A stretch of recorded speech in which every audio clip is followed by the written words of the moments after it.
Hello, welcome to day of reading through the Bible. I'm Toni Henderson-Mayers. I'll be your reader. I'm known as an actor, a director, producer, professor, but most important, I'm a child of God. And I'm also known as an entrepreneur too, as well. If you want to know more about me, join my Toni Henderson-Mayers YouTube channel. Make sure you like, comment, and subscribe and ring the notification bell for that channel and this one so you'll know every time I upload a new video. So, you ready to read God's word? Let's go.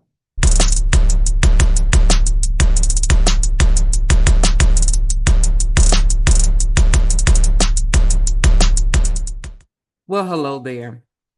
Listen, if you don't have something to drink and you don't have a little something to nibble on, you might want to do it because this is going to be action packed. Okay, we're reading 2 Samuel chapter 13 through 15. Let's read.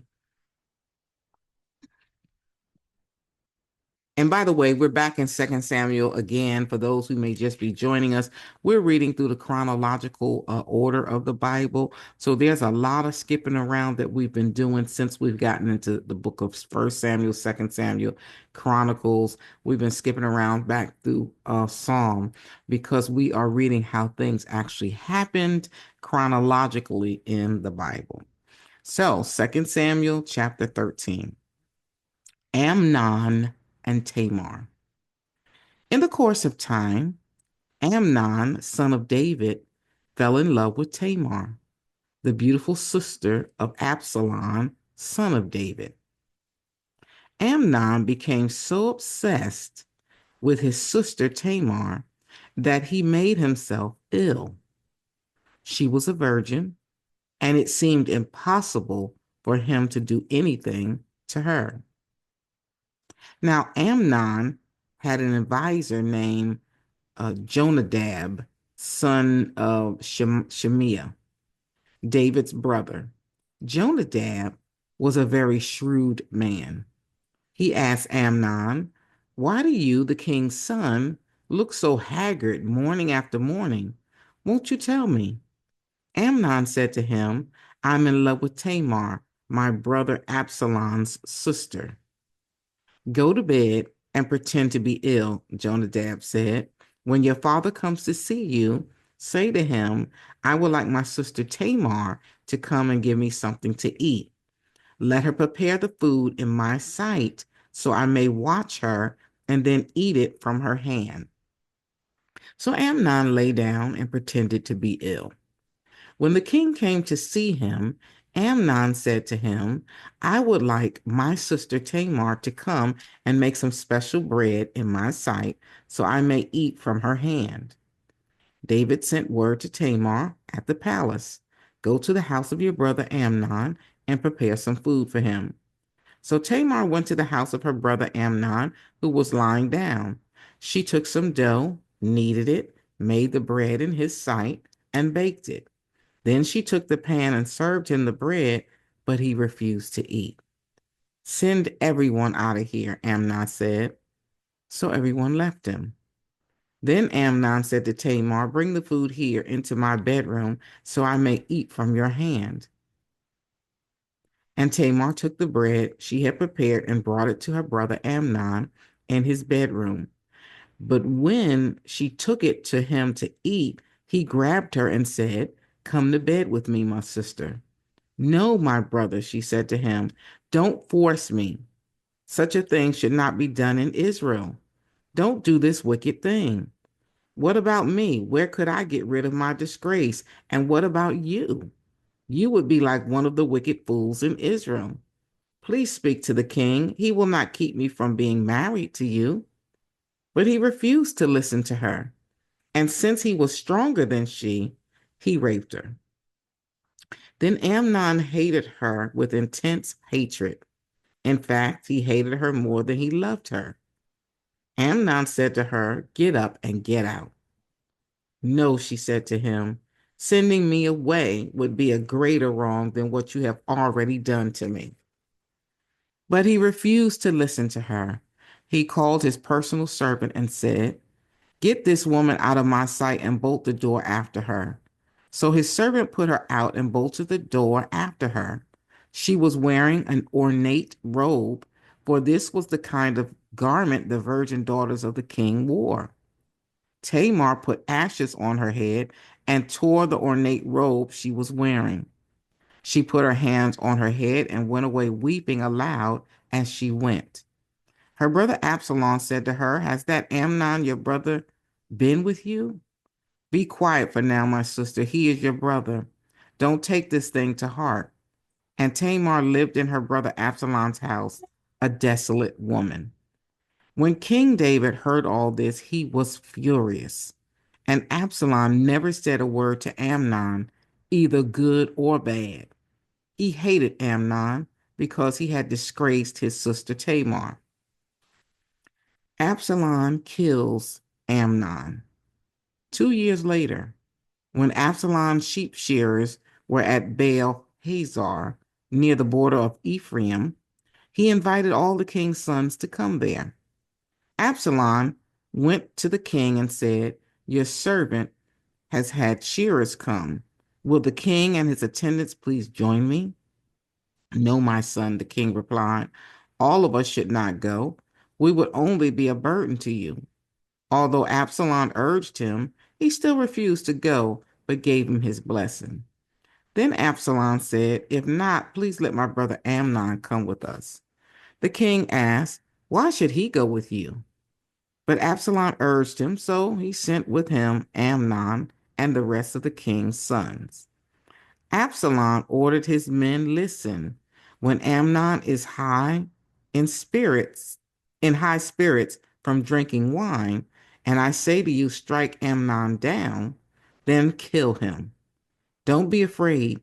Haven't I given you this order? Be strong and brave." So Absalom's men did to Amnon what Absalom had ordered. Then all the king's sons got up, mounted their mules, and fled. While they were on their way, the report came to David: "Absalom has struck down all the king's sons. Not one of them is left." The king stood up, tore his clothes, and lay down on the ground, and all his attendants stood by with their clothes torn. But Jonadab, son of Shemiah, David's brother, said, My Lord should not think that they killed all the princes. Only Amnon is dead. This has been Absalom's express intention ever since the day Amnon raped his sister Tamar. My lord the king should not be concerned about the report that all king's sons are dead. Only Amnon is dead." Meanwhile, Absalom had fled. Now the man standing watch looked up and saw many people on the road west of him coming down the side of the hill. The watchman went and told the king, "I see men in the direction of Honoranim on the side of the hill." Jonadab said to the king, "See, the king's sons have come. It has happened just as your servant said." As he finished speaking, the king's sons came in, wailing loudly. The king, too, and all his attendants wept very bitterly. Absalom fled and went to Talmai, son of Ammihud, the king of Geshur. But King David mourned many days for his son. After Absalom fled and went to Geshur, he stayed there 3 years. And King David longed to go to Absalom, for he was consoled concerning Amnon's death. Chapter 14. Absalom returns to Jerusalem. Joab, son of Jeriah, knew that the king's heart longed for Absalom. So Joab sent someone to Tekoa and had a wise woman brought from there. He said to her, uh, "Pretend you are in mourning, dress in mourning clothes, and don't use any cosmetic lotions. Act like a woman who has spent many days grieving for the dead. Then go to the king and speak these words to him." And Joab put the words in her mouth. When the woman from Tekoa went to the king, she fell from her face to the ground to pay him honor. And she said, "Help me, your majesty." The king asked her, "What is troubling you?" She said, "I am a widow. My husband is dead. I, your servant, had two sons. They got into a fight with each other in the field, and no one was there to separate them.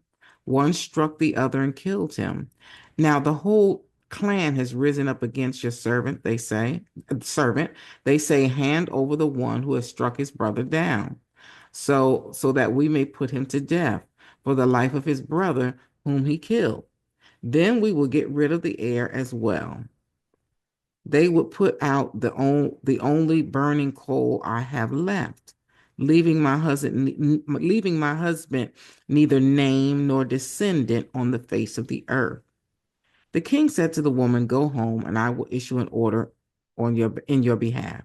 But the woman from Tekoa said to him, "Let my lord the king pardon me and my family, and let the king and his throne be without guilt." The king replied, "If anyone says anything to you, bring them to me, and they will not bother you again." She said, "Then let the king invoke the Lord his God to prevent the avenger of blood and adding to the destruction, so that my son will not be destroyed.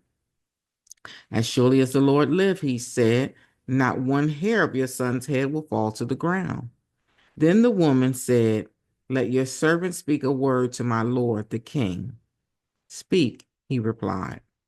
The woman said, "Why then have you devised a thing like this against the people of God? When the king says this, does he not convict himself? For the king has not brought back his banished son. Like water spilled on the ground, which cannot be recovered, so he must die. But that is not what God desires. Rather, he devises ways so that a banished person does not remain banished from him. And now I have come to say this to my lord the king, because the people have made me afraid. Your servant thought, I will speak to the king. Perhaps he will grant his servant's request.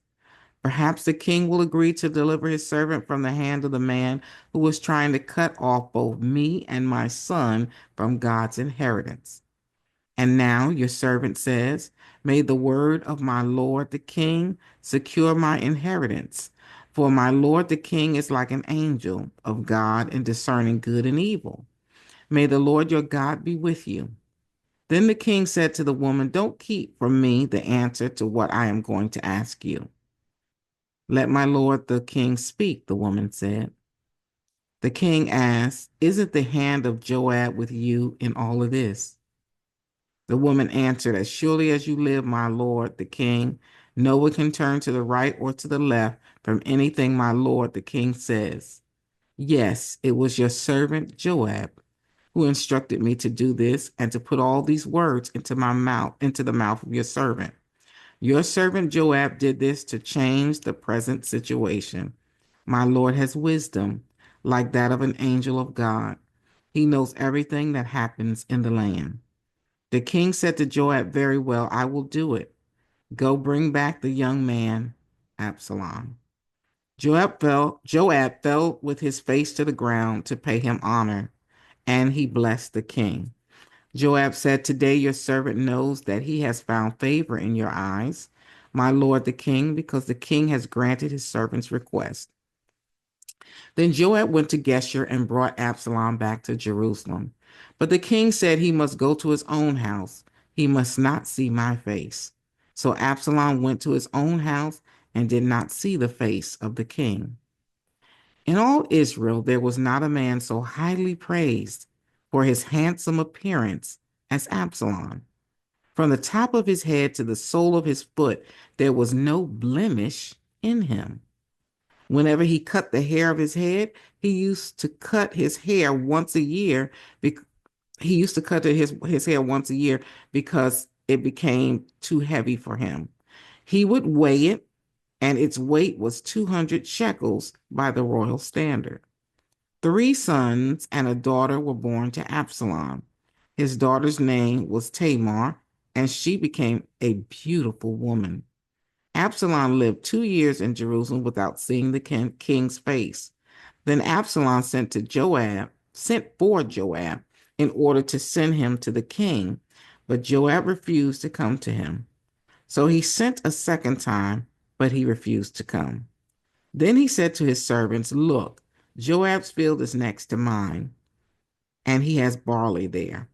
Go and set it on fire." So Absalom's servants set the field on fire.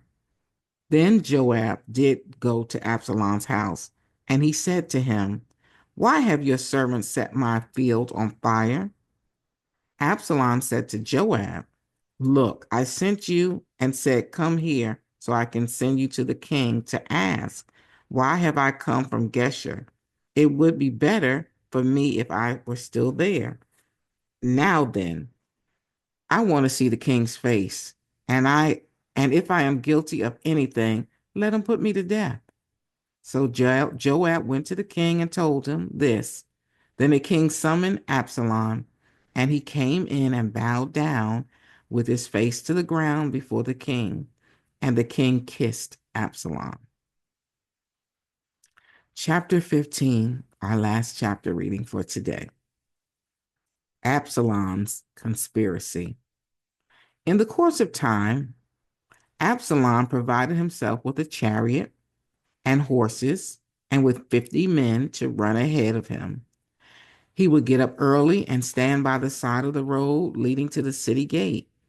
Whenever anyone came with a complaint to be placed before the king for a decision, Absalom would call out to him, "What town are you from?" He would answer, "Your servant is from one of the tribes of Israel." Then Absalom would say to him, "Look, your claims are valid and proper, but there is no representative of the king to hear you." And Absalom would add, "If only I were appointed judge in the land. Then everyone who had a complaint or case could come to me, and I would see that they receive justice." Also, whenever anyone approached him to bow down before him, Absalom reached out his hand, took hold of him, and kissed him. Absalom behaved in this way toward all the Israelites who came to the king asking for justice, and so he stole the hearts of the people of Israel. At the end of 4 years, Absalom said to the king, "Let me go to Hebron and fulfill a vow I made to the Lord. While your servant was living at Geshur in Aram, I made this vow. If the Lord takes me back to Jerusalem, I will worship the Lord in Hebron." The king said to him, "Go in peace." So he went to Hebron. Then Absalom sent secret messengers throughout the tribes of Israel to say, "As soon as you hear the sound of the trumpets, then say, 'Absalom is king in Hebron.'" 200 men from Jerusalem had accompanied Absalom. They had been invited as guests and went quite innocently, knowing nothing about the matter. While Absalom was offering sacrifices, he also sent for Ahithophel, the Gilonite, David's counselor, to come from Giloth, his hometown. And so the conspiracy gained strength, and Absalom's following kept on increasing. David flees. A messenger came and told David the hearts of the people of Israel are with Absalom. Then David said to his officials who were with him in Jerusalem, "Come, we must flee, or none of us will escape from Absalom. We must leave immediately, or he will move quickly to overtake us and bring ruin to us and put the city to the sword." The king's officials answered him, Your servants are ready to do whatever our Lord the king chooses." The king set out with his entire household following him, but he left 10 concubines to take care of the palace. Okay. So the king set out and all the people following him, and they halted at the edge of the city. All his men marched past him, along with all the Kerethites and Pelethites, and all the 600 Gittites who had accompanied him from Gath marched before the king. The king said to Ittai the Gittite, Why should you come along with us? Go back and stay with King Absalom. You are a foreigner, an exile from your homeland. You came only yesterday, and today shall I make you wander about with us when I do not know where I am going? Go back and take your people with you. May the Lord show you kindness and faithfulness. But Attai replied to the king, as surely as the Lord lives, and as my Lord the king lives, whenever my Lord, my king, wherever my Lord the king may be, whether it means life or death, there will your servant be. David said to Attai, go ahead, march on. So Attai the Gittite marched on with all his men and the families that were with him. The whole countryside wept aloud as all the people passed by. The king also crossed the Kidron Valley, and all the people moved on toward the wilderness. Zadok was there too, and all the Levites who were with him were carrying the Ark of the Covenant of God. They set down the Ark of God, and Abiathar offered sacrifices until all the people had finished leaving the city. Then the king said to Zadok, take the ark of God back into the city. If I find favor in the Lord's eyes, he will bring me back and let me see it and his dwelling place again. But if he says, I am not pleased with you, then I am ready. Let him do to me whatever seems good to him. The king also said to Zadok the priest, do you understand me? Go back to the city with my blessing. Take your son Ahimaaz with you, and also Abiathar's son Jonathan. You and Abiathar return with your two sons. I will wait at the fords in the wilderness until word comes from you to inform me. So Zadok and Abiathar took the ark of God back to Jerusalem and stayed there. But David continued up the Mount of Olives, weeping as he went. His head was covered, and he was barefoot. All the people with him covered their heads too, and were weeping as they went up. Now David had been told, Ahithophel is among the conspirators with Absalom. So David prayed, Lord, turn Ahithophel's counsel into foolishness. When David arrived at the summit, when David arrived at the summit where people used to worship God, Hushai, the Archite, was there to meet him, his robe torn and dust on his head. David said to him, if you go with me, you will burden, you will be, if you go with me, you will be a burden to me. But if you return to the city and say to Absalom, your majesty, I will be your servant. I was your father's servant in the past, but now I will be your servant. Then you can help me by frustrating uh, Ahithophel's advice. Won't the priests Zadok and Abiathar be there with you? Tell them anything you hear in the king's palace. Their two sons, Amahaz, son of Zadok, and Jonathan, son of Abiathar, are there with them. Send them to me with anything you hear. So Hushai, David's confidant, arrived at Jerusalem as Absalom was entering the city. Child, may the Lord add a blessing to the reading of his word. I did say it would be action packed. I forgot that Tamar's story would be told, so I don't want to make little of her whole story. But look at all of the things that have happened. Now, this is a question that you can answer in the comment section. Why did David's palace go from peaceful to pure chaos, seemingly in a short period of time? That's the question I want you to answer in the comment section. But just to kind of comment on everything that's been going on, that story of Tamar is so so sad of what happened to her. But there's a lot of things to look at in that reading. You know, the fact that the men really didn't do anything. You got her stepbrother, okay, who raped her. That was basically that was his brother's sister. So that tells you that that's a step thing going on, because you know David had a lot of wives and concubines, okay? why wouldn't he, if he supposedly loved her so much, why wouldn't he marry her? Like she said, you would get the permission to marry me. So it tells me that he believed he loved her, but in actuality, it was lust. It was lust because when you love somebody, you will want to marry them. You will want to take the better road for that person. And so that's a lesson even in dating. If a person's not going to marry you and you've been with them all this time, honey, you may consider that it's a lust thing. It's not a love thing. Because love really makes you lay down your life for a person. Love makes you really stretch your money, stretch your resources, everything for a person. Think about the love of a mother and her child. Think about the love of two brothers. Think about the love of a child and their parent. When we would somehow when we think about romantic relationships, our brains just melt. We think that that does not mean love; it means lust. Okay, and we don't understand that that whole romantic relationship thing is a friendship, but it's bonded by the romantic or the intimacy type love. And it's just so amazing when you really think about it.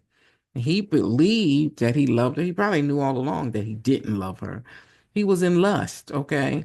Because the love was so, it made him so sick and all, but it never drove him to do the right thing, okay? That he could marry her. And then after you do the wrong thing to her, you hate her so much that you're going to throw her out. The love turns to hate. That's when you really know. And that's why we need to put some time on our relationships and not just date people and then you just have sex with them and you don't know what in the world you got. Okay, you need to see them under pressure in many areas before you make up that mind, okay, that this is what it's going to be. But this is also a lesson how women are treated, right? And how things happen. And you may be wondering, like, why in the world would the Lord allow this to happen to her? Well, you need to answer the question that I told you about before, the question that I asked you to answer. Why did his whole household go topsy-turvy in a short period of time? But also David not going to visit his son, okay? Not knowing, I mean, just this shows that it's like a trickle down of his life, right? Where his father didn't really come see about him. And so he's not really even seeing about his son. He saw about one of them who was sick. We need to do the lineage and see what son belonged to what person, which wife, which concubine, that type of thing. Because sometimes that has stuff has comes to play. Whose daughter or son you belong to, which wife I like and not like, and all that kind of stuff. But also, it's just showing you that his dad didn't really kind of see about him. He alluded that in some of the Psalms, right? And also, when he became king, how his dad just forgot he had a son that was a shepherd. Okay, Samuel had to say to him, "Don't you have another son?" Oh, yeah, yeah, yeah. I got one out there in the field. Okay. So sometimes these generational curses happen in our lives too. If we don't get healed, if we don't address those things, we just kind of repeat the pattern. And so David really you didn't hear anything about David doing anything about it. Possibly if he had done something about it, Absalom wouldn't have taken upon himself to do something about it. And then look at Absalom, how he sat on that thing for 2 years, honey, and he had a grudge that he was definitely going to avenge. All right. Yes, his sister got to live in the house, but maybe there were some other things that possibly could have been done and done the right way.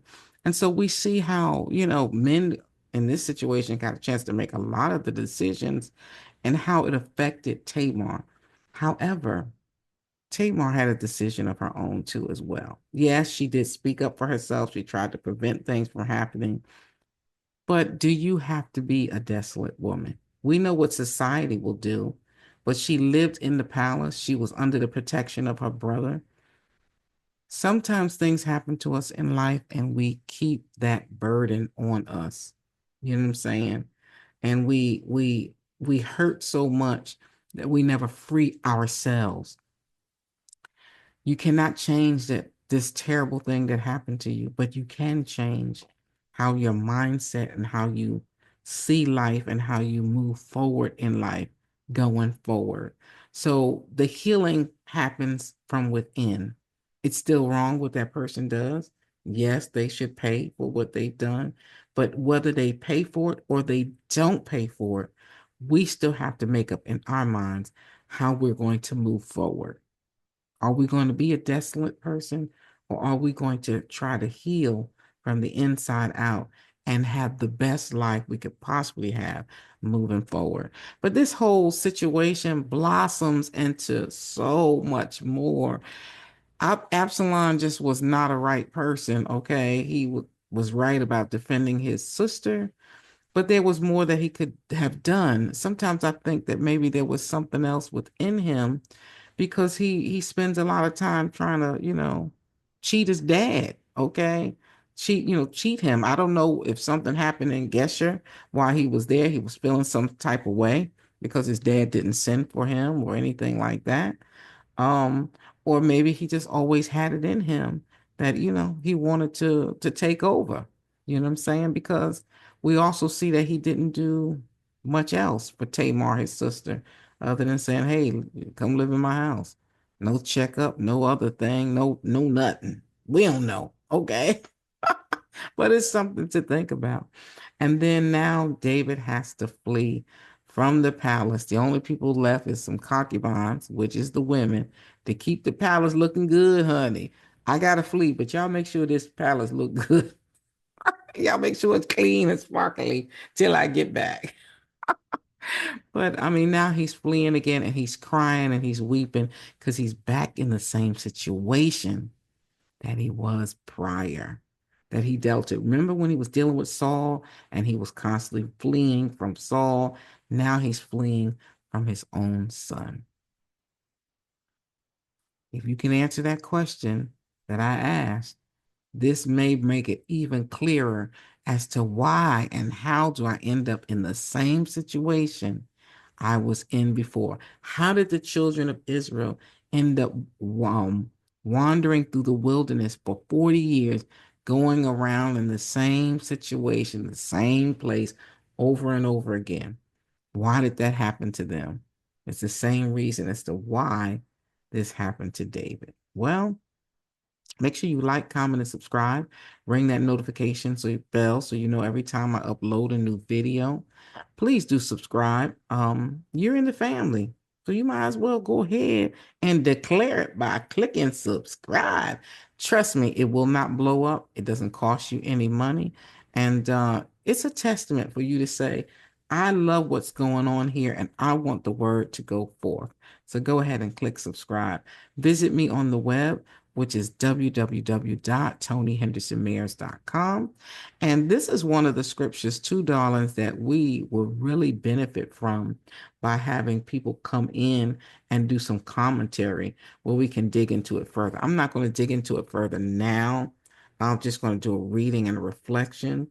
But at some point, we're going to have to revisit that so we can dig into it further. Because what I'm noticing is that each thing that we do requires more time. The reading requires a designated time. The reflection requires a designated time. And to do a commentary or to do a deep dive as to why this happened, what this word means in the scripture, what does it mean in the Greek, and who's related to who, and all this kind of stuff, that's going to require a dedicated time and video. And we're getting there. We're getting there. So hold on to your hats, honey. We coming. Just know that the word of God is a lamp unto our feet. It is a light unto our path. We will hide God's word in our hearts that we may not sin against God. Take care, and God willing, I'll see you tomorrow. Bye. Hey there. Thank you so much for checking out my video. And I want you to check out my website at ToniHendersonMayers.com. You can find out about me in film and stage. You can also find out about the wise courtship philosophy and everything that that I do speaking across the country and the book that I've written. And of course, you can go on to my online store where you can learn a lot of information about business, get coaching sessions, online courses, and so much more. Not only that, I have an Etsy store, which the website of all of these things are in my description. So make sure you go to my Etsy shop, which is called Faith, Hope, and Love Center. Make sure you go to that so you can get t-shirts, and I'm adding things every day, t-shirts, mugs, masks, all types of things, into the link that's going to take you to all of the books that we're using pretty much in our Read Through the Bible series. So here are the journals. This reflection journal is so that you can write and take notes. This one has a lot of study information and will help you keep organized as you're studying the Bible. This is the Bible that I read from, the NIV Study Bible. Of course, Wise Courtship is here, and some of the other books that I wrote, Yes, God is Real, and also I Rise, Stories of Triumph. It's just a great encouragement tool. So walk on over to the stores and give us some support. I think you're going to be blessed by the products. Take care.